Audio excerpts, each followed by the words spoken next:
customers. Turn $5 into $200 if your bet wins paid in bonus bets.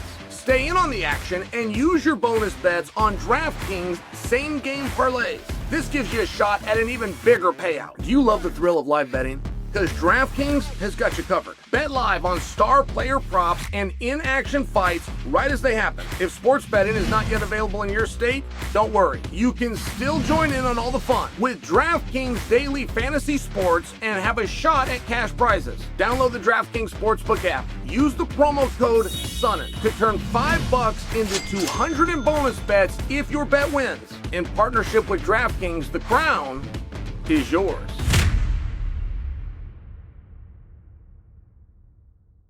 Charles Oliveira versus Max Holloway. Guys, this is going to look very different, but is it a different outcome? Okay, my official prediction.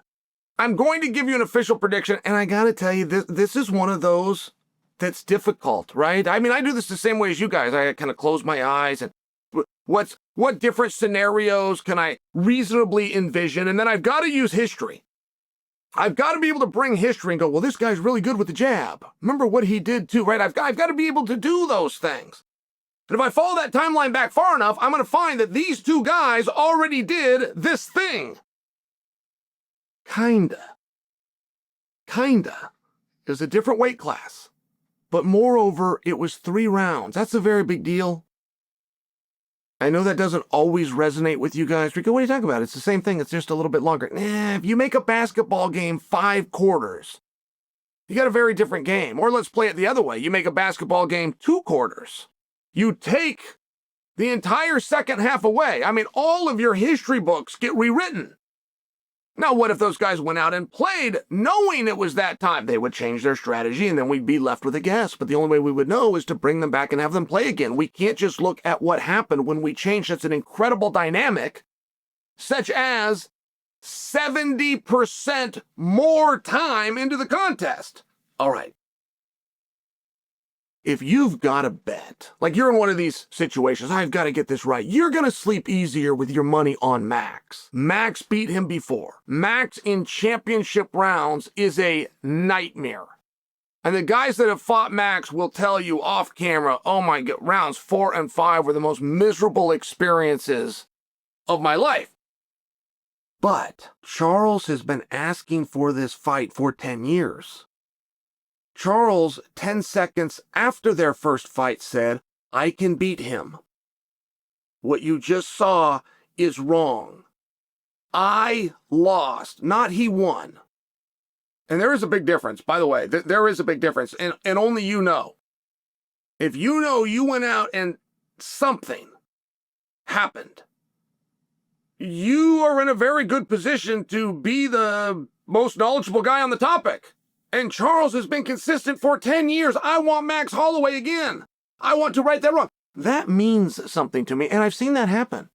George St. Pierre had that reaction when he came out of the ring with Matt Hughes, and we all saw it as well. We all saw it going, George, you were going to win that fight handily. You are not only the better fighter, you are a much better fighter, but he beat you. And George's like, do it again. I learned what I needed to learn. Here's the mistake that I made. Here's the respect that I showed him. Here's what was going through my mind. I can fight that demon off. I can stay involved in this, and I can beat him. And he was telling the truth. And there is really, truly something about that is making me look. And my official prediction, you want it? Charles Oliveira. The first time in my distinguished career of putting the hex on somebody, I'm putting it on Charles. I have never picked Charles Oliveira in a fight. Ever. I have never picked against Max. And how is Charles going to do it? Let me tell you one thing that nobody's considering. Look, if you end up stuck on your feet with Max Holloway for 25 minutes, that is going to be miserable. But Charles doesn't have to. And let's just say it does turn into a grappling contest. If Charles gets on top of Max, Charles is likely to have some good minutes. He's likely to be able to keep him there. And I don't think that this is a ground and pound situation or this turns into a big ground contest. If he can just steal, right, in 5 rounds, if he can steal 3 takedowns, he can win those rounds, likely. So don't forget Charles dominated Tony Ferguson with wrestling, and it was a shock. None of us knew he had that ability. That was the night. He put him into the corner, changed it, went to a double leg, picked him up, and he did the same thing. Used the fence in his advantage. Tony, as a wrestler, not being able to sprawl because he's got the fence in his back. It was a great strategy by Charles, but it worked, and it worked for 15 straight minutes. Charles versus Michael Chandler out-wrestled him. That was a huge surprise to everybody, including Chandler, going, oh, great job, young man. I didn't know you had that skill. Like, it was just one of these things. When Charles needs a takedown, he goes out and finds it. The only guy that Charles would have liked to have taken down that he didn't was Islam. Anyone else you've seen Charles not take down, it's because he didn't want to. Charles can wrestle, not just grapple. Charles can wrestle. Now, the other side of the coin is so can Max, right? So can Max, and he can do these things. But I just share for you, like, as I lay this out and I look at it, this one is razor thin. Now, Max is a meaningful favorite. My own partners over at DraftKings had him close to 3-1. That is close. Now we're looking at closer to 2-1. But I'm sharing with you, like, they've always thought that Max had this. And most importantly, and I hope that DraftKings recognizes this, because they love to put out a hypothetical bet in the future. And we're going to have this, right? As soon as this match is done, we're going to guess what's next for the winner. And I would like the winner to slow down just a bit. Both of these guys are doing everything they can. And as main eventers with a title match, which is what this is, BMF title, right? They're rightfully in the position to start talking about title opportunities.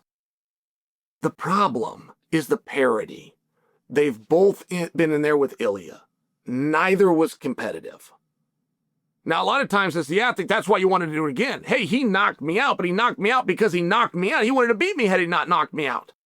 Had that one punch not landed on that specific spot, I was going to, right, this is the way that a competitor's mind works. I'm just sharing you, like, for parity with us, particularly when you got a guy like Sarukian that's sitting there and done everything right and hasn't been given an opportunity, you never want to call for a shot that you can't get. And the one thing that I do wish that both of these guys would do a little bit differently, and one of them's going to be in the position to do it, one of them's going to win, is honor the BMF. The BMF is a very real title, which, by the way, is not always defended. We have had BMF champions fight and not have to put the title up. We've had BMF champions fight, Max specifically, lose the fight, wake up the next day, BMF, down the road, go and defend a championship. And I think that the champion's in a position to say, no, I'm going to defend the belt. Wherever I go, the belt goes. And I think that that would be good leadership. And I think that that would be cool. And I think the BMF is real. And I think the BMF is honorable. And I think the BMF should be the main event of a numbered card, as it is. And I think you diminish it when you attempt to say, I'm going to use this as my golden ticket to cash in to fight for a world championship. I think that you diminish it. I think that is it a league in and of its own. And to be considered a BMF is a huge compliment.